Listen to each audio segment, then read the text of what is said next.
I'm Maya Nicholson, intern at Lawfare, with an episode from the Lawfare archive for April 13th, 2024. On April 1st, 7 humanitarian aid workers from World Central Kitchen were killed after a convoy was hit by an Israeli strike while in the Gaza Strip. The Israeli military took responsibility for the attack, referring to the incident as a mistaken identification, errors in decision-making, and an attack contrary to the standard operating procedures. Since the strike, and as the war in Gaza continues into its 6th month, legal experts and other organizations are raising concerns over whether or not Israel, and especially its military, is complying with international law. For today's episode, I chose an episode from January 17th, 2015. In the episode, Benjamin Wittes and Matt Waxman sat down with Daniel Reisner, who is the former head of the International Law Branch of the Israeli Defense Force, and, at the time of recording, continued to advise senior members of the Israeli government on a variety of issues relating to international law and operational security issues. They discussed Reisner's experiences, touching on the law of targeted killing, the role of morality in operational law advice, and more.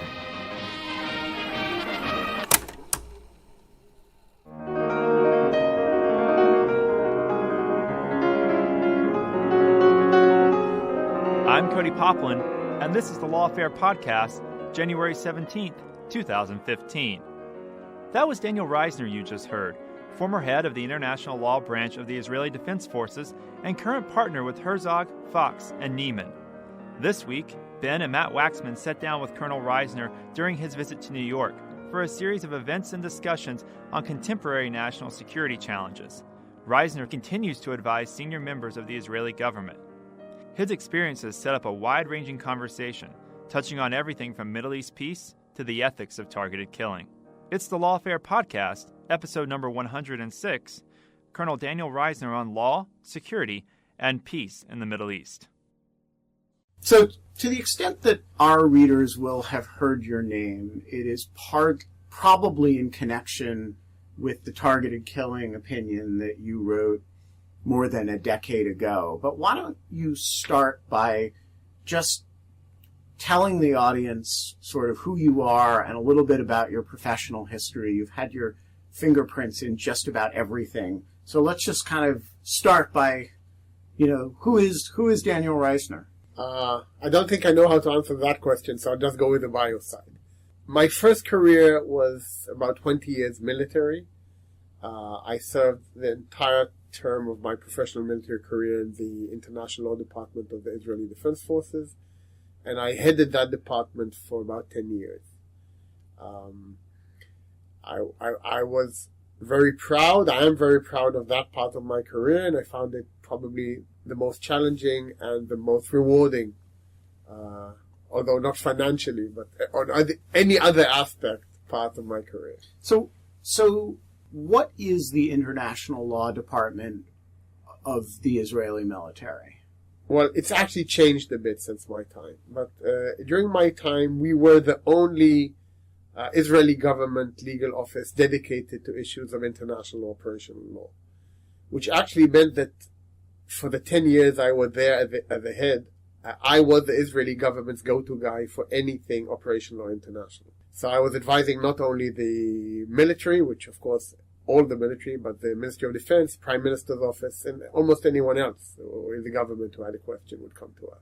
That situation has changed since then, because since then some of my former assistants have set up shop as senior international lawyers in the government. Today there are other dedicated agencies for that in the Israeli government. So today there are more players in the field, but in my time we were the only ones. So the major issues that you addressed that has continuing resonance and importance both in the Israeli context and in the American context are what?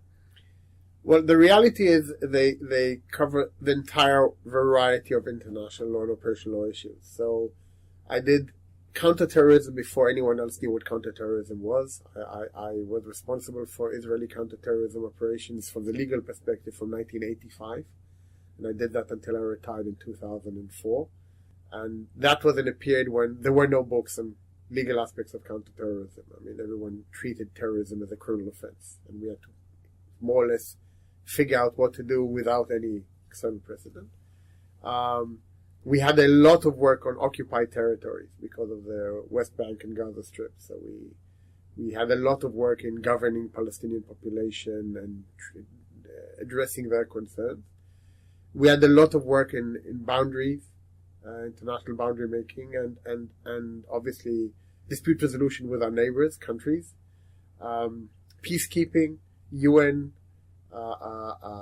natural resources, water, gas, oil, all of those issues. Any one of those issues would come in through the door. You wouldn't know what you would have on any given day. And that's a good lead on to the fact that from 1994 onwards, I started my second career in parallel, which was I became a member of Israel's peace negotiation team. And I did that for 10 years in parallel with my military post. And after I retired, I continued as a civilian external consultant to the prime ministers. And so in some respects, I have a Tolstoy-like career history because I did war and peace, some of them in parallel at the same time. So that has been my second career, which more or less died on me last year when the last vestiges of the peace process sort of ended in a low note. Hopefully that will come back, but I have been very fortunate. I participated in all of the major negotiation rounds with all of our neighbors. So I was one of the senior drafters of the peace treaty with Jordan, and I was a senior negotiator in all of the agreements with the Palestinians to date, including at Camp David and a few other places. So it's been a wild ride. For the last 10 years, I've been in private practice, and I set up shop as probably Israel's first private practitioner in international law, and it's been fun. And I now divide my time between my private practice, which is partly commercial and partly public international law, and my teaching, university teaching, and I continue to advise the government on a wide variety of issues. Americans have a particular set of things they associate with national security law. And they will tend to describe the field as national security law, implying a certain domestic quality to it. Israelis, as you have done, tend to describe a lot of what we talk about in terms of national security law, in terms of international law, in terms of how would you describe the difference between being an American national security lawyer in DOD, in one of the intelligence community agencies, and practicing national security law, or whatever people call it in Israel? Let me start by saying is, today when I work in a private lawyer capacity, sometimes I represent some of the mega players in the world. So let's say I represented Microsoft, Google, companies like that in commercial aspects. And when you enter the room and you represent Microsoft, say, and the other party says, well, I don't like your position, I'm pushing back. So one of the things I used to say, which part of the fact that I'm representing Microsoft did you understand? And in some respects, working for the US government in the international law arena feels a lot like that. You represent still, even today, the leading superpower on the planet, at least from our side of the picture. And therefore, when you walk into the room and you say, I think something, everyone thinks very carefully before they say we disagree. And it also comes with the feeling of, I don't think it's superiority, but I think it's a feeling of strength. In other words, you recognize the fact that you are in a position of strength. An Israeli lawyer working in that same field feels exactly the opposite. First of all, we have very little domestic aspects to these discussions. We are almost totally focused on the international arena. And when I say international arena, it's you and Europe. That's the international arena we're looking at. Secondly, we are always, or at least we always feel like we are the weak guy in the room. So when we come into an international conference discussing new ideas for international law, almost always I will be the odd man out, coming up with all of these statements. Let me give you an example. When I was still in government service, I saw that UNESCO had the United Nations Cultural Property Agency was convening a new conference on protection of cultural property in armed conflict. And because I was head of international law, I'd arranged for a small budget so I could fly all over the world and handle such matters without needing to go through a very complicated approval process, which otherwise the military is great at. So I managed to get a little budget approved that I could decide where I go and when. So I just bought a ticket and said, I'm going. I have no idea what they're going to be discussing. It sounds important for us because obviously in my part of the world, cultural property can mean anything from a mosque to anything else. And I wanted to be sure that international was not going in a direction I was unaware of. So I fly to Paris to this conference. No idea what I'm going to hear. And I find myself in this big UNESCO conference room. And I have this Israel sign in front of me because I'm an accredited representative of the State of Israel to this conference. And there are about 200 representatives in the room. It's a huge conference. And the discussions start. And the first two speakers all talk about the fact that the existing protections of cultural property in armed conflict are insufficient. And that they should be toned up so that any destruction of cultural property in times of war should be unlawful. And I'm saying to myself, well, that's interesting, but these represent a fringe group because where's the balancing act coming in? When will we hear the people saying, okay, but we need to also balance the lives of people, etc.? And no one's saying that. So after the 6th, 7th, 8th, 9th, 10th speaker in the conference, I request permission to speak. And when my turn comes, I said, look, I may be speaking out of context here, but as a military lawyer, I would also like to hear a bit about how you're going to balance between cultural property and human life. So while I recognize the Mona Lisa is something we need to preserve for all generations to come, not every icon in every situation is worth a life of 100 people. So let's make sure we're balancing here. And only after that statement did I learn that I was the only military lawyer in the room, because they had only invited cultural experts and museum curators to the conference. So I'd invited myself. So I had sort of barged into a conference which wasn't planning on inviting international lawyers or military lawyers into the mix. And how were you received? Shock and awe was, I think, the right response. And interestingly, the follow-up was that for the next conference, they actually invited all of my international law colleagues who I had immediately emailed and said to them, people, UNESCO is up to something. And when the organizers understood that I was the Israeli troublemaker was behind the fact that all of these military lawyers from all over the world came to the next conference, they decided to adopt the tactic and they appointed me as the head of the drafting committee for the chapter which was supposed to deal with the balancing between military operations and protection of cultural property. So I was the one who actually drafted that part of the convention, got it through to the end, came up with a compromise arrangement. This is the second protocol to the 1954 convention, and then convinced my government not to sign and ratify because I thought that the balancing act we'd come up with wasn't good enough for Israel, but it was a very good development of international law. So I had these two hats on. That's an example. I was the odd man out in that meeting, and being an Israeli, I was used to it. But the reality is it's an uncomfortable feeling. And quite often when there are Americans in the room, we like hiding next to Big Brother and sort of, basking in the warm light of the fact that there's a superpower in the room which sometimes agrees with us.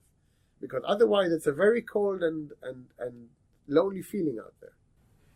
Talk about the process of restraining bad ideas in a government under enormous and consistent stress in national security environments. In 1983, I was on summer vacation between my second and third year of law school. And the Israeli army,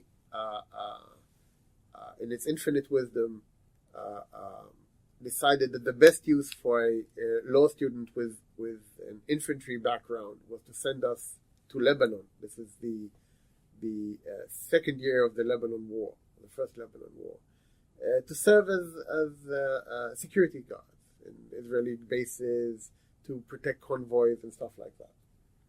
So I find myself spending my summer holiday in Lebanon in a security detail with a group of like-minded university students who were planning on doing something more useful with our time, but that was what the army told us to do. And my days were spent on guard duty, physically checking Lebanese workers going to work into Israel. So I was frisking them in the morning and then spending my nights on guard duty. And after about 2 weeks, of doing that, the reserve officer who was in charge of our unit ended his reserve duty. And I was called by the unit commander, who said, "Reisner, I want you to command the squad for the remainder of the period you're here." And I said, "Thank you, sir, but what are my duties?" And said, "Your responsibility is to make sure that all the guards are in place and the rotations work, etc." And the perk I got was I got a command post. And my command post was a chair and 2 phones. And one phone was a regular civilian phone with which I could call anyone in Israel, which was an incredible perk when you're in Lebanon. So I could talk to my friends and family all the time, and I'd never had that before. And the other one was a green phone, which was somehow connected to the military network, and I had no idea where it went, and I'd never seen it used before. And so I did that for the next few weeks, and I sort of made sure that everyone was on post, and that the shifts changed as they should, and that the guards went on convoy escorts as they should, etc. And it became a logistical enterprise, which I sort of learned on the go. And one night I was sitting at my command post, actually talking to my mother on the phone. And the green line rang. And it never rang before. So I say to my mother, "Mommy, wait a minute, I have another call." And I open the line, and I pick up the phone, and someone on the other line says, "Who is this?" So I say, "My name is Daniel Reisner. Who is this?" He says, "My name is General something." I didn't catch his name. "I'm the commander of the region." And I said, "Pleased to meet you, sir." I didn't know what to say. So he says to me the following. He says, "There's a suicide squad on the way to your base to attack you. Get ready to defend. Good luck." And he closes the phone. So I return to my mother on the other line and say, "Mommy, I have to close now. I'll call you back later." And I put the phone down. And then I panic. Because I have absolutely no idea what I'm supposed to do. I'd undergone basic infantry training. I knew how to fire my rifle. I knew even how to fight in a little squad, okay? Defending a IDF base in the south of Lebanon against a suicide squad, no training at all. No idea what it's supposed to do. So I sort of fell back on what I viewed as my additional military training, Rambo movies, and I sort of woke up all the guards, opened the ammo bunker, gave out ammunition, made sure everyone knew how to use it, and we doubled up. That's what I could think of. We doubled up on all the defensive positions in the base. Now the base was structured so that we had a circular defensive position, then we had a 50-yard kill zone, and then we had the external fence of the base. And so we were doubled up on all positions, adrenaline pumping, no one was going to sleep, and we stayed there for hours. And around 2 a.m. at night, suddenly a Lebanese car pulls up to the external fence. And no cars were supposed to reach that fence, because it's middle of the night in Lebanon, it's a war zone, there are roadblocks all over the place, IDF, Lebanese militia, so I don't get it, where did this car come from? And 3 Lebanese men and 1 Lebanese woman get out. I can barely see them at night at that distance. And they shout to us in Arabic, which one of my soldiers understood, so he translated, that she is in labor and they know that we have an ambulance and that I have the authority to transport them to a hospital in Israel to give birth. So we shout back through this translator that there's a perfectly fine Lebanese hospital 20 clicks down the road in Marjayoun. So they should go there. And they shout back at us saying that they tried, but the road is blocked and we're the only hope. So then we're in the middle of the night, the middle of Lebanon, and we have this. And I immediately realized that this is one of 2 scenarios.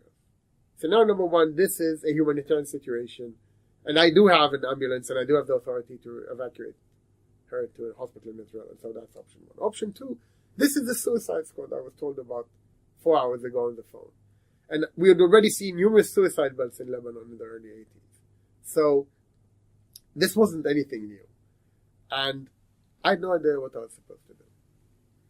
Now, Ben, one of the interesting things about the Israeli military is that it is not a volunteer military. It is a conscription military. Which means that the soldiers in the Israeli army are truly a cross-section of Israeli society. You get everything. My unit was more than that. It was all university students. Today, those people are university professors, CEOs of companies, big-time lawyers, etc. So this was a very good group of soldiers. So because I had no idea what I was supposed to do, I immediately looked at all of them. Does anyone have any smart idea what I'm supposed to do? Unfortunately, they were just as smart as me, and not one of them made eye contact with me. Because, and I totally understand. I mean, the thinking was, He was made in command. It's his problem. He'll tell us what to do. And so there I was in the middle of the night, no guidance, no idea, no training. And I had to decide what to do. And at the end of the day, I made two decisions. Maybe in retrospect, I think I would have made different decisions later in life. When I was a long-time serving military officer, etc. Maybe we're older, wiser with kids. But at that time, in the middle of the night in Lebanon, when I was really scared, my first decision was I couldn't send them away. Not because it didn't seem to be the right thing to do. It was definitely the safer thing to do. I just couldn't do it. Couldn't bring myself to do it. Having made that first decision, then I had to invent some way to figure out if they're a suicide squad or if they're a humanitarian crisis. And the only idea I could come up with was that someone has to walk up to the fence and physically check them. But I also realized that that could be potentially dangerous. And I wasn't brave enough, and I also didn't feel really to be in command of the squad enough to send anyone. Now, if I was a real officer and I was really in command, not an appointed temporary ad hoc commander of the squad, I may have had a different perspective. I think my age had a lot to do with it. Later in life, I wouldn't have a problem sending someone. But I wasn't brave enough to send anyone. I lacked the courage to give an order to someone to go, understanding what it meant. So I decided to go myself. And I remember walking towards, after saying to the machine gunner the following very non-legally correct statement saying, if they move, kill them. I remember chambering around in my automatic rifle and walking up to the people. And I remember every single step of that movement toward the fence. And she was pregnant. And I did evacuate her to hospital in Israel. And now today there's probably a 33-year-old Lebanese man or woman running around who has no idea of the story of when they were born that night in a hospital in Kiryat Shmona in northern Israel. But from that incident, I learned a lot of things. The first thing I learned about the fact how important training is. And the fact that I wasn't trained for that situation, the feeling of helplessness, not to mention panic you get when you're encountering a life-threatening situation where you don't know what you're supposed to do, is something which I took with me later on in life. I also understood that there are no right answers on the battlefield. I mean, it's much easier when you're shot at. They're the bad guy. So you know what your response is and you were trained what to do. So when people shoot at you, you know what to respond. But these situations, you don't know what the right answer is. You are scared, adrenaline is pumping, and you make a snap decision. And that is a really tough thing to do. And I took that with me later on into my military career. And that helped me in a lot of situations where, especially after, let's say, a chain of suicide bombings in Israel or similar occasions. And when the blood is boiling and the army says, I want to do this, I want to do that, I want to do that. And many times I would fall back on that incident and I would say, guys, look, let's remember there are no good answers to the situation we find ourselves in. So let's figure out what's the best answer we can come up with, but let's not run in one direction blindly.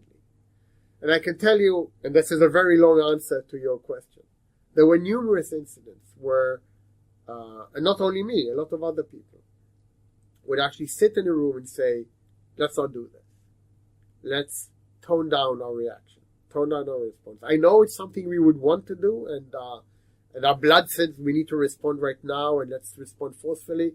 But in retrospect, we want to react different. I saw my job in many respects as to be a voice representing not law necessarily, but let's look at all the options and let's look at what are our moral and legal choices at every single point, and then choose the one we can live with. So, Daniel, you served as a senior legal advisor for the Israeli targeted killing program policy long before the term targeted killing was associated with American operations against Al-Qaeda. Could you talk a bit about how the legal arguments, the legal justification for that policy was received at the time? Maybe I should start by explaining how a lawyer got involved in this. I think it won't be a surprise to anyone that many countries over recent history had a track record of finding a way to get rid of high-profile enemies in clandestine operations. And Israel is attributed with many such operations in the 50s, 60s, 70s, etc. Most famous, of course, being the series of attempted assassinations of Palestinian terrorists after the Munich terror attack and the massacre in the Munich Olympics in 1972. And even during the Second Intifada, there were incidents where high-profile Palestinian terrorists died under strange circumstances. For example, one of them, a very famous engineer who was responsible for almost all of the suicide attacks and all of the bombs and IEDs that the Palestinians were using, he died when his cell phone exploded, which was booby-trapped. That was a very well-known, high-profile incident. And none of those incidents actually attracted any international attention because apparently no one cared. However, there was one incident, I think it was on the 30th of December 2000, when a Palestinian doctor was shot dead in the street of his hometown in the West Bank, apparently by a long-range sniper rifle. And immediately all of the Palestinians claimed that he had been a peace activist and a good human being, and that Israel had shot him, and they killed the wrong man, and this was a serious crime. And I remember I read about it in the papers, and I immediately called up my colleagues at the various security agencies. What is this? Who did this? What is this about? And Israel never admitted that they had killed him, but the response from the various security agencies was, well, this guy wasn't the nice guy everyone is portraying him. Apparently he was a terrorist leader, and he was responsible for a multiple groups of terrorist cells in the West Bank. Following that incident, I got a request from the Chief of Staff of the Armed Forces saying, Daniel, we would like to know if in the context of the current situation with the Palestinians, are we allowed to openly target Palestinian terrorists? And this was the type of question, you get. For this, I went to law school. I mean, and the first response was, are you sure you want to ask the question? Because no one had ever asked such a question before, and I don't think in any other military anyone had been asked that question. And they said yes, because there's a lot of flack coming out of this incident. And we want to know if such a tactic is actually lawful or not. And so we actually sat down and started thinking about the question, can armies legitimately target senior operational terrorists on the other side? And our conclusion was that the answer depended on the classification of the conflict. If you were in a law enforcement situation, then the answer is no, because in law enforcement you can't kill a suspected criminal. But if you are in an armed conflict scenario, then you are definitely allowed to target an enemy. So the classification became crucial. Now, we had actually previously to that already designated the ongoing Second Intifada for a variety of very powerful reasons as an armed conflict. So we said, on the basis of that classification, that there is now an armed conflict between Israel and a non-state entity, it is a legitimate derivative that you can then say that they are enemy combatants. And that means that you can legitimately target them. But then we came up with 5 conditions, and we wrote those in a then confidential opinion, which later became public. And the 5 conditions were the following. Condition number 1, in every terrorist organization, let me start somewhere else, okay? In between armies, theoretically, every uniformed member of an army is a legitimate target. Even a military lawyer, while he may have no military value whatsoever, he's still a legitimate target. We were unclear what the answer is for these type of terrorist groups. So we drew some circles and we said, well, look, at the core group, we have the commanders of the organization. Around them, you have the second circle is the actual fighters, or terrorists, what you want to call them. The third group is a support group, the logistics, the engineering, the whatever. And the fourth group is the political, maybe even the financial supporters. And we said to play it safe, let's only go after the first two core groups. The commanders and the actual fighters themselves. Although we could make an argument for circle number 3, we're doing something here which no one has publicly done before. So let's make sure we go in the groups where there will be no argument about the legitimacy of the target. So we said the first condition was only these two circles, and only when you have absolutely certain evidence of their involvement in those circles. So that was condition number 1. Condition number 2 was something we totally invented. And not only totally invented, it's actually in contravention of the laws of war. We said the following. We will only allow you to use this if you have no viable possibility to arrest. Now in warfare, there is absolutely no requirement of arrest. You can call someone to surrender if you want, but you have no requirement to do so. And if you see him from 3 miles away, you can fire a missile and kill him without even knowing he's both targeted. It's totally legitimate. We said here in this special case, because we're walking in uncharted territory really, if you have a viable arrest opportunity, you must take it as a matter of policy. Which means we'll only allow you to do this if you will prove to us that you exhausted the possibilities of a viable arrest. Condition number 3 was a derivative of condition number 2.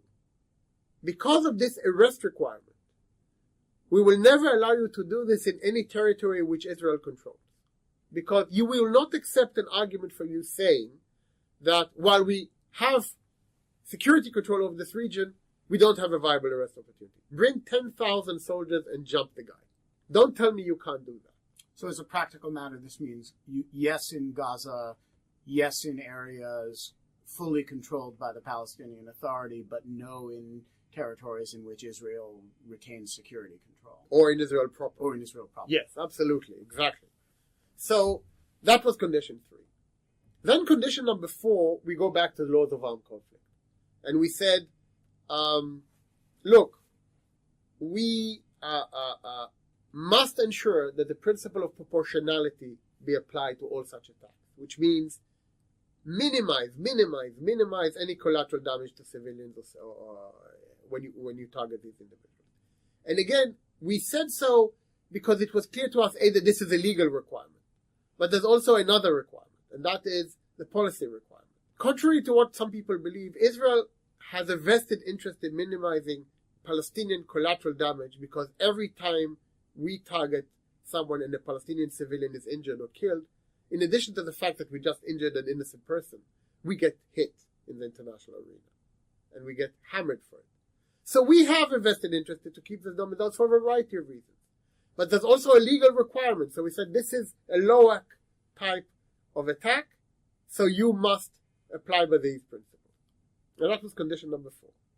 And the final condition was one I invented on the basis of my relatively long career by that time. I wanted to keep the numbers low. I wanted each one of these things to be extremely unique and special. And one of my concerns was that if we created a procedure which would be easy to use, it could be almost automated into the Israeli military structure. And we didn't want that. So we added the following policy decision, that any such attack would need to be personally approved by the Minister of Defense or the Prime Minister. Which means no official, no non-elected official, no chief of staff, no head of Shabak, no army general could approve any of this. They would be part of the chain of approval, but we would require them to go to the political leadership to do this. And this was extraordinarily important because that meant the numbers would remain low. And so those were the 5 conditions that we came up with in 2000, 2001. All of which brings us back to Matt's question. How was this received prior to its essential adoption by the United States? In the Israeli side, it was received by the army with the following. Thank you for this. Interesting. But some of your conditions are very difficult to implement. So, for example, we get your circles. But what does a viable arrest opportunity actually mean? How many soldiers do we need to endanger before you tell me that the arrest is not viable? Secondly, this proportionality thing. How does one do this apples and oranges type of proportionality balancing act? And they said to us, and then they actually said the following. Do you mind joining us in the room and helping us make these determinations? And this was the first time ever that an Israeli military lawyer was invited by the military to join the operational side. And so that was a revolutionary event for us. And actually, I had a lot of questions of whether we should do that. I knew what the American model was. In fact, I sort of started copying it. But I recognized that by coming into the room, you change the dynamics, because now you have a lawyer in the room. And if the lawyer says it's okay, the commander's off the hook. So with that in mind, we had a very complicated internal dialogue. And I actually went to the Israeli Attorney General and said, look, they've invited me to the room, and I think I should go, and I'll tell you why I think I should go. Because if the army is saying, we want to make sure that we make the right decisions in advance, come into the room and help us make sure we do that, I think it's my job to come into the room and help them do that. And he said, Daniel, I'm concerned. I'm concerned because the lawyers should be doing an ex post factum review of this. But to be part of the process from the get-go, that's a tough one. So I'm not in favor of that. So what we agreed at the end was that the military lawyers would do it, and the civilian lawyers would do the after-action review, which would be sort of a separation of powers. And from that point forward, we were part of the operational side of the Israeli military. And we did that consistently, and I have to say, some of the toughest decisions I was ever involved with were those. The overseas reaction? Okay. First, initial reaction of the various governments we talked to was, what? Not officially, they would say, these are things you do in quietly, clandestine operations. You don't do them publicly. On the record, they'd say, we are shocked at the fact that you are now moving from the law enforcement model to an armed conflict model. Let me give you probably the best example for a U.S. audience. As we previously discussed, I was a senior negotiator in the Israeli peace negotiations. And I was one of the Israeli negotiators at the Camp David talks, the unsuccessful Camp David talks in 2000 in here. And when we came back, the second Intifada erupted, and the peace process sort of started dying. President Clinton decided to try to help save the peace process, and so he decided to set up a commission headed by his longtime friend Senator George Mitchell, and that commission was given a dual goal. One is to identify who was to blame for the eruption of the second Intifada, which was thought was a very bad question to ask, because no matter what result they come up with, someone is going to become offended. Was it Arafat? Was it Ariel Sharon? Was it someone else? The second question, which I thought was the right question to ask, was how does one get the peace process back online? And so Senator Mitchell and his team came to Israel, and they talked to everyone. And I was one of the people they interviewed. This was my first meeting with Senator Mitchell. And I actually explained to them the fact that we had moved from a law enforcement model to an armed conflict situation. And one of the things I also explained to them was the consequence of that was there were a lot of consequences, including, of course, targeted killing. Interestingly, the Mitchell Committee published a report, I think, on May 1st, 2001, when George Bush Jr. was now President of the United States, after Clinton was no longer in office. And that report, which is available online, actually dedicated 2 paragraphs to my presentation on the question of the definition of the situation with the Palestinians as an armed conflict. And Mitchell actually rejected my position, saying that there was an armed conflict with the Palestinians, saying that this Israeli characterization was overly broad, and strongly recommended that Israel go back to the old system, which was the law enforcement, military police investigations, and treating each incident on a singular basis and not a generic armed conflict approach. And I try not to be cynical, but it took 4 months and 4 aircraft to change the mind of the US government by 180 degrees. So the same thing was true of our targeted killing policy. It was received with understanding but disquiet by all of our friends until 9/11. Suddenly, post 9/11, we become the flavor of the month. So, can I ask about an aspect of this, an aspect of targeted killing? It's a general aspect of targeting law, certainly one that's attracted a lot of controversy with recent operations in Gaza. You've referred to it before, earlier, is the principle of proportionality, something I would imagine is an extremely difficult issue on which to provide operational legal advice. Could you talk a little bit about your experience in that regard? Yeah. So first, for the sake of I assume that we have a very educated audience on these issues, but for the sake of putting everyone on the same playing field, the principle is the following. It's when you launch an attack, you must ensure that the military advantage anticipated as a result of the attack is greater than, actually equal to or greater, I think is the formula, than the anticipated potential damage to civilians and casualties, civilian casualties. Now that's an apples and oranges formula if ever I saw one, because there's no real metric to gauge military advantage on the one hand, and there's no real way to estimate the potential civilian casualties on the other, and yet you're supposed somehow, in a battlefield situation, to find a way to balance between the two and decide if the military advantage is greater. Strangely enough, in reality, sometimes this principle is easier to implement than you would think. So let me give you extreme examples. Let's say 100 enemy soldiers and one civilian next to them. Obviously, you're allowed to target that group, even if there's one civilian, because compared to the overall military advantage, that's a legitimate attack under the rule of proportionality. And the reverse would be equally true. 100 civilians and an enemy soldier among them is an easy question, because obviously you can't target. But if we move into the gray zone, what if that one sole officer is the chief of staff of the enemy army, and he's in the middle of a crowded market? That's where the questions become tricky.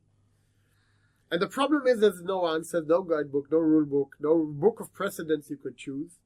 So every military has to come up with its own system to answer this question. I was once asked by the chief of staff to sit on a group in the army, which was supposed to look at these type of questions from a combined legal moral approach. And our group included a senior general, a senior ethics professor, and myself.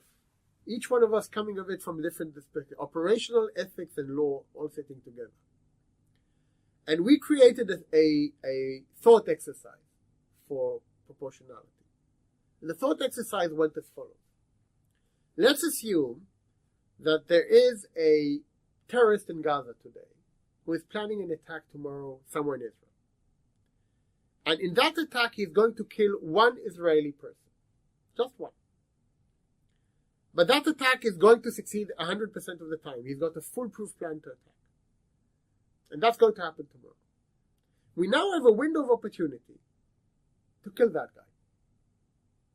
Now, in order to clear the air, all of the victims and people involved are single males above the age of 18. So no children involved, no families involved. This is a thought experiment. And the question we asked ourselves, how many similar 18-plus-year-old single civilians are we willing to have die in that attack we can launch today, which will 100% kill that terrorist? And we were asked, each one of us asked to write a number of how many innocent civilians you could justify using the proportionality principle to stop that attack. And there's no answer to that. I can tell you that we then took all the numbers on the pieces of paper and averaged them out, and the answer came out pi, 3.14. And I've run that exercise numerous times in various places, and I can now tell you that my experience is the following. The younger you are, the higher the number. The less children you have, the higher the number. The more military battlefield experience you have, the lower the number. Lots of interesting dynamics I've seen in Israel. This links a bunch of themes that you've been talking about.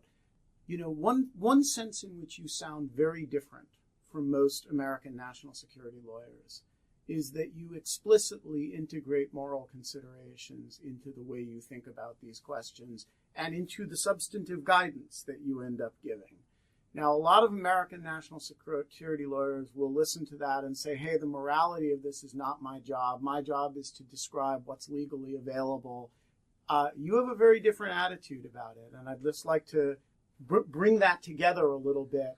And what is the role of morality in advising legal advice to operations? I don't have a generic answer to that, but I'll tell you what my answer is. And this is an answer I developed over my career, and this is the way I did my job and continue to do it today when I'm asked for advice on these issues. Every time someone comes to me with a question, can we do X? I have a 3-tiered test. Tier number 1 is it a good idea? And is it a good idea is a question which is not always asked. And that is the type of question I learned to ask because I saw many bad ideas be thrown in the air, especially in times of crisis. And so I usually ask the question, wait a minute, explain to me the potential military, strategic, tactical, operational value of this idea. What will it actually do? I can share with you that before the last round in Gaza, I remember there were 3 young Israeli kids who were kidnapped by Hamas terrorists, and later we learned murdered. And the Israeli government was under a lot of pressure to respond forcibly to Hamas. And a lot of ideas were thrown in the Israeli cabinet. Now, I don't work for the government anymore, but I'm still a consultant to the government, and they call me quite often. And the Prime Minister called me up on the phone. And he said, Daniel, you know that we're thinking of doing something. I won't mention what it is. And I've heard from the senior government lawyers that you think we shouldn't do it.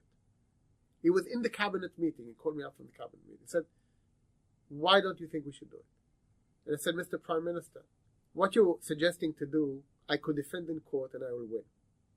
But I don't think it's a good idea from a military perspective. I don't think it actually does anything good for security of Israel. It may look good in the press. And we talked through it for 10 minutes. He said, you know what, I agree with you. And then he decided not to do it. So I've learned the value of asking the question, even though I'm the lawyer and I'm a military colonel, but my specialty is the law, and I've learned you have to ask that question. Sometimes they will rethink the idea. The next test, once I come to the conclusion it's a good idea, is my morality test. Now, I have a very simple morality test. I don't know anything about morality and ethics. That's not my area of specialty. So my test is very simple. Is this something I can live with? Is this something I can go to sleep at night and say, I helped do this? If the answer is no, I won't support it. And this is a litmus test for me because it's a reality check. I need to make sure that I'm okay with the direction going on. And one of the things that these 2 first tiers helped me is they helped me go through a very formalized decision-making process in times where usually organized decision-making process are not the norm, especially in crisis. If I pass test 1 and I pass test 2, now I get to the law. And here, let me be frank with you, man. There are 3 colors of situations. There's white, there's black, and there's gray. If it's white, do it. Because it's a good idea and it's moral and it's also legal. I'll be very happy for you to do this. If it's black, this is one of those rare situations where I actually say to my clients, it's a good idea. I actually support it. Unfortunately, the law doesn't allow us to do this. I think the law is bad, but this is what the law says we can't do it. I have said that on several occasions. If it's gray, and it passed my first 2 tests, this is usually why I say, people, you need to understand. This is gray, but because it's a good idea and it's a moral idea, we will do our best to defend it. And that's how I view a governance lawyer's job of explaining the limitations, making sure the decision-making process is robust, and then doing his best to defend the interest. So we use the name of our site, as you know, Lawfare, which we take as a somewhat serious and somewhat playful reference both to law as a weapon of conflict and also to law about war and war over law. In Israel, the term lawfare has a much more dark connotation than we use it on the site. I'm interested for your sense of both the way the word is used in Israel, but also sort of the environment for the set of issues that it conveys right now? First of all, when I joined up in the early 80s to the military, what I knew about conflict was that it was waged on two fronts. We had the military front and you had the political front with a capital P. And as Clausewitz once noted, one was the continuation of the other, although I'm not entirely clear which one continues and which one. And all of our conflicts with our neighbors were fought at those two levels. So we had the military battlefield, which we usually win, or at least come out with a relatively good draw. And you have the political battlefield, where, surprisingly enough, we still usually win at the end of the day. All of that changed in the late 1980s, when the rise of global media created a third battlefield, the battlefield of public opinion and international media. And that battlefield has been the one where we've consistently lost. And I won't go into the discussion of why we lost that so emphatically, but we have lost it. And today, in that battlefield, the David and Goliath syndrome is reversed. So we are portrayed quite often as a Goliath and our neighbors as the Davids of the world. Now, I only mention this because losing the public opinion battlefield has three direct consequences. One, it impacts on the political battlefield, because if you are portrayed as a bad guy on the public opinion front, politicians around the world are less likely to be openly supportive of your cause because they are thinking of their own elections and of their own public opinion. So you shouldn't be surprised to see that for the last 20 years, very few European leaders have publicly spoken pro-Israel, in spite of the fact that privately most of them are actually pro-Israeli, because they want to get re-elected, so they know it's not the right thing to say. On the military front, there have been some countries who have been discussing whether or not they should minimize or limit military aid to Israel. There is currently a discussion in the UK, for example, about demand from pro-Palestinian groups that limitations be imposed on export to Israel of certain military equipment. And some North European countries have also imposed similar restrictions.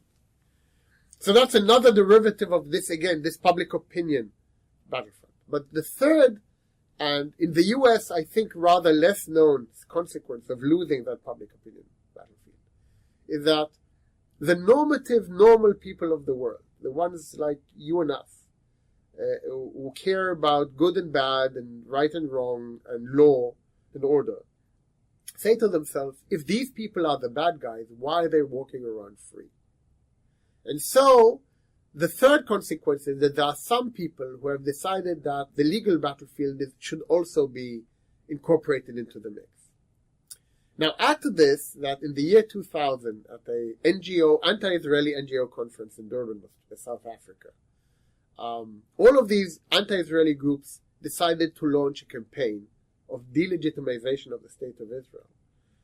And they recognized that they couldn't do it to us on the political and on the military battlefield, but they identified the legal and economic battlefield on the basis of the South African model as a very effective avenue. And they launched what is called the BDS campaign, the Boycott, Divestment and Sanctions campaign. And so what happened was that launched a very aggressive lawfare campaign against Israel, which has two origins. One is a specific intentional decision by anti-Israeli groups to wage legal war against Israel using any and all means necessary. And two, a supporting group of actually very reasonable, normal people from Europe primarily, who buy into the public opinion narrative of the Israelis being the bad guys and saying, this is the cause we would like to support and let's use our own enforcement mechanisms to do that. And this has created an entirely new battlefield, the lawfare front for Israel, which is absolutely no joking matter, which includes a variety of avenues of attack, which I can't describe, and which is, while not an existential threat, a very serious and credible legitimization threat to the State of Israel. Okay, so let's break that down. First of all, let's identify the areas of attack. The first attempts were to try to indict Israeli leaders in a variety of international and national courts. The first attempt took place in 1999 when a group of Lebanese origin Belgian citizens filed a criminal complaint in Belgium against Ariel Sharon, who was then a presiding minister in the Israeli government, for his alleged involvement in the Sabra Shatila massacre in 1982. Now, to put things in context, the Sabra Shatila massacre in 1982 was when a group of Christian militias committed a horrible massacre in a group of Palestinian refugee camps.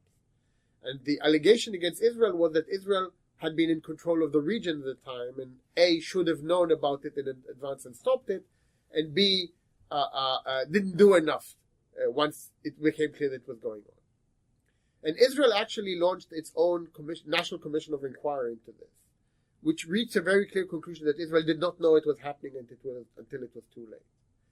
But one of the things that the commission recommended was that Ariel Sharon no longer serve as Minister of Defense. And that implied some feeling that he should have done better in that respect, especially as there was a secret part of that report which was never published, which people can theorize what it included, but probably only included more of the same.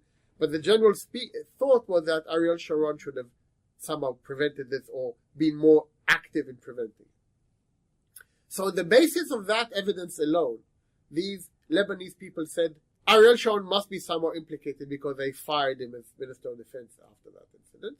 So we want you to prosecute him for the massacre.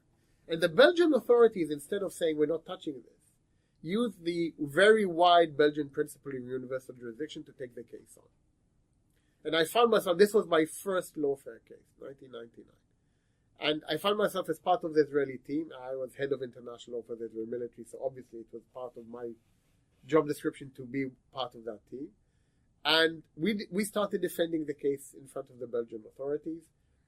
And when we said to the Belgian government, guys, this is a highly politicized complaint, it has very little legal merit, so why are you taking it on? They responded, to be fair, saying, look, we have a very clear separation of powers here, and our prosecution and our judges are independent. We can't touch this. So we found ourselves defending these cases before a variety of Belgian courts. And it was quite clear that our position was not being accepted. And I think we were quite confident that the case was moving towards a potential in absentia court case. And then, sometimes fate intervenes. The Arab sources identifying Belgium as a very interesting place to wage legal war decided to step it up a notch, and they filed a similar complaint against Donald Rumsfeld for the U.S. war crimes in the Second Gulf War. And again, the Belgian authorities, instead of throwing this out, said, well, this is a serious complaint, let's take it to court. And I have a friend in the former senior official in the U.S. State Department who told me about a discussion which was held between the U.S. government and the Belgian authorities, where they asked them, why are you guys taking this on? And they responded again, saying we have a separation of powers and the prosecution and judges are independent. Interestingly enough, that friend also told me that in another discussion, the U.S., after giving it some thought, said, we recognize the importance of this separation of powers, and we will respect it and we won't complain again. And in a totally unrelated subject, we just wanted to inform you that we have decided that NATO headquarters will be leaving Brussels in the next few weeks to a new, yet to be identified European location. And this has absolutely nothing to do with this previous statement. And obviously, within 10 days, the Belgian parliament retroactively annulled the universal jurisdiction law. And by doing so, actually got rid of the Rumsfeld case, but also got rid of the Ariel Sharon case. And was there anxiety in Belgium about throwing the Sharon out with the Rumsfeld bathwater, or was it a relief to the Belgian authorities to be rid of the problem? I don't actually know, because I wasn't involved in the negotiation with the Belgian government directly, so I didn't see or feel the atmosphere of the discussion. I think the government was glad to get rid of this case, overruling the prosecutors. And the prosecutors wanted it because it seemed to make sense to them. And we've seen a repeat performance of this type of dynamic since. And maybe, so, as I explained, this was the first such case, but we had several dozen since. None of them went to court, but there were attempts to prosecute, to launch investigations against Israeli leaders in a variety of jurisdictions. And in all cases, the pro-Arab/Palestinian complainants identified countries which either had a wide universal jurisdiction clause or had cases where judges had wide authority to issue arrest warrants under local legislation. So they were looking for the holes in the net where they could come in, file what I would view as generally unsubstantiated complaints, highly politicized in nature, and find prosecutors or judges who are politically aligned with the concept who would be willing to take this on, usually as a good career move. Because if you take that on, you make a name for yourself. Okay, so attack avenue number one is universal jurisdiction, criminal indictment.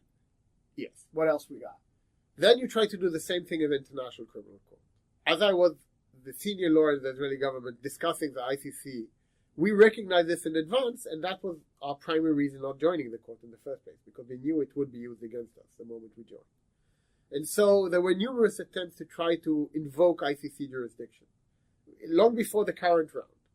And the primary attempt was about 4 years ago when the Palestinian Minister of Justice actually sent a letter to the former prosecutor, Ocampo, and said to him that Palestine accepts the court's jurisdiction. Can you take on the Israeli case? Now, this is another interesting example. Ocampo had actually publicly stated that that the court has no jurisdiction on the Israeli-Palestinian dispute 2 weeks before that letter came in. And he explained the reason why not, because the court jurisdiction requires one of 5 cases. Either the offense be committed in the territory of a state party, no, or in the territory of a non-state party which has acquiesced to the jurisdiction of the court, no, or the offense was allegedly committed by a citizen of a state party, no, or committed by a citizen of a non-state party which had acquiesced, no, or which had been referred to the ICC by the Security Council, no. So when none of the 5 potential avenues for ICC jurisdiction are met, he very clearly said we have no jurisdiction over the Israeli-Palestinian dispute. Suddenly this letter comes in from the Palestinians, and instead of repeating what he said just 2 weeks earlier in an interview, he says, this is a serious matter, I'll take it under advisement. And then he sits on it for over 2 years. During those 2 years, he becomes an international known figure. No one knew who he was until then. He was the prosecutor of the ICC, who was prosecuting Africans. But the moment he took on this issue, he became an international celebrity. And he was on every single talk show, every single international legal conference. Why? Because he's the guy who's thinking about prosecuting Israel for war crimes. That's all you needed. Interestingly enough, he sat in it for over 2 years. And then a few months before he retired to take up, a teaching position at Harvard, which he could do, I think, on the basis of being the guy who was thinking about prosecuting Israel. He then rendered an opinion saying, I don't have jurisdiction, which is the same opinion he gave 2 weeks before the letter came in, but it took him 2 years to send it out, and he sent it out with an interesting proviso saying, my opinion could change if in the future Palestine is given a non-member state recognition by the UN. And then he leaves, and then it happened. And so now the ICC becomes a much more important issue, because now we have that legacy. So that was the second attempt, and I can tell you there were numerous attempts to take Israelis to the ICC. Perhaps the most anecdotal I could mention, one of my former assistants,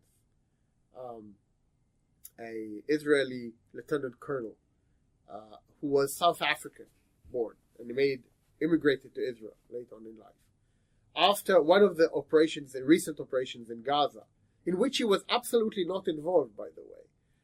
When he was in Gaza, pro-Palestinian groups filed a criminal complaint against him for his alleged involvement in Israeli war crimes. And again, I note, he wasn't even serving in a capacity related to the Gaza operation. In fact, I think he was on leave during the entire operation. And he was only brought in later to go and give some talks in South Africa about legal issues which arose in that operation. So the South African authorities were handed this hot potato by South African pro-Palestinian groups claiming that this guy was a war criminal. And they very politely, and I think very correctly, did the following. They waited until he left South Africa. And then they said, well, now that he's no longer here, we see no public interest in pursuing this matter, which I thought was a very wise move.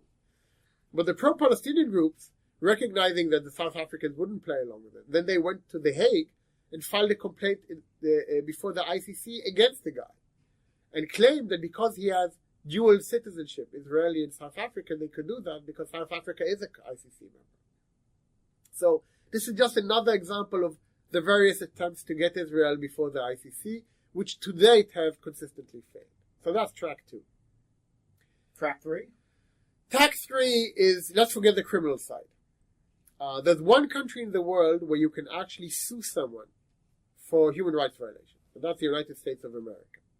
So pro-Arab groups tried to sue senior Israeli officials for alleged human rights violations in the U.S. court. Under the Alien Tort Statute. Exactly. All of them failed, and in return, pro-Israeli groups are now suing like crazy Palestinian terrorists, Hamas, Hezbollah, Iran, and others in U.S. courts, but we learned the trick from them. I mean, they started. So now you see an entire gamut of these type of cases over there, which some people support and some don't support because it may legitimize this type of activity. But it's an ongoing practice now. I see it going on all the time. So that was track 3, which currently doesn't work anymore. And then you go to the second circle. Now, the second circle is, in some respects, scarier. Because what the BDS movement realized it's going to be very difficult to target Israelis for a variety of reasons. But why don't we target the non-Israelis who are supportive of Israel? Because those have a lower threshold for caving in. And so they created a list of international corporations who work with Israel, and they went after them. And let me give you, I think, the most frightening example of them all. And this is a rather long anecdote, so I apologize, but I think it's an incredible story. In October 2010, in the Dutch city of Rotterdam, in the morning of a Friday, early morning, there was a knock on the door, I think 6 a.m., on the door of a very prominent Dutch businessman. So he goes and opens his door, I think in his pajamas, and he finds close to 100 non-uniformed Dutch policemen standing outside his door with an investigative judge who explained that they have a warrant to search his premises. Now this guy is shocked. He has no idea what this is about. So while they're walking, he asks them in Dutch, what am I suspected of having done? And they say to him in Dutch, war crime. Now this guy is the son of a Holocaust survivor. So that doesn't sort of, that's not the right type of thing you want to hear Friday morning in your house. And the Dutch police go through his entire house. They seize all documents, computers, etc. And they do it for a long time. Later, I discovered they did that to the house of his Dutch partner, to the offices of the 3 different companies in his group, the insurance agents who insure the group. I mean, hundreds of Dutch policemen carried out this incredibly large raid, totally coordinated. Later, we would learn this would be after several months of wiretapping of all people involved by the Dutch authorities, and a 1-year clandestine investigation, apparently the largest in the history of the Netherlands since World War II, and the first ever Dutch war crimes investigation under the new 2007, I believe, Dutch war crimes.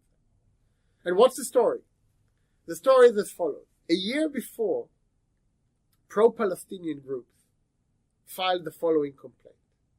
That Dutch group of companies is the largest retail renter and seller of cranes and lifting platforms in Europe.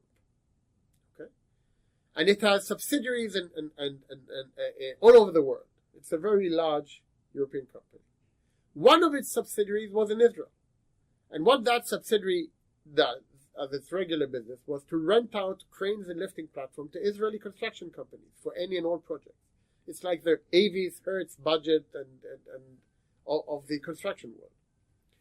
And apparently, pro-Palestinian human rights groups had identified 6 incidents where equipment rented out by that subsidiary was used by Israeli companies to carry out activities in the West Bank, such as possibly constructing the Israeli security fence or maybe building a factory in the settlement. And the Human Rights Organization complaint said the security fence and the settlements are war crimes, which is not the legal situation, but that doesn't matter. That's what they wrote. And so this Dutch company, by renting out equipment through its Israeli subsidiary to Israeli companies, had aided and abetted the perpetration of war crimes. On the basis of that complaint alone, the Dutch prosecution launched the largest investigation I understand in the history of the Dutch prosecution, International Department, which ended with that surprise search and seizure at the home of that person. That company then hired me to serve as their general counsel for these proceedings. And I managed that case for 3 years. And during those 3 years, we filed numerous legal submissions to the Dutch prosecution, explaining to them that they had no case. For so many reasons I can't even elaborate. I mean, it's an incredibly long list of arguments.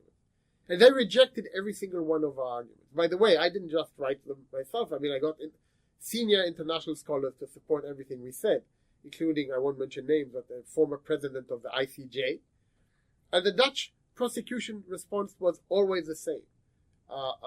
You may have a point in international law, but this is a Dutch law question. And we think we have a strong case under Dutch law.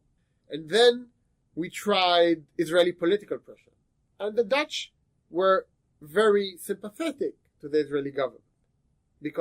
And why did I bring in Israeli political pressure? Not because of the Dutch company, but because the hidden assumption among the case was obviously that Israel was committing war crimes. Otherwise, the Dutch company couldn't aid and abet anything. So this was a almost given side effect of the case, was that Israel is committing war crimes, and while we're prosecuting the Dutch accomplice. And so the Israeli government had a vested interest saying, what on earth are you saying?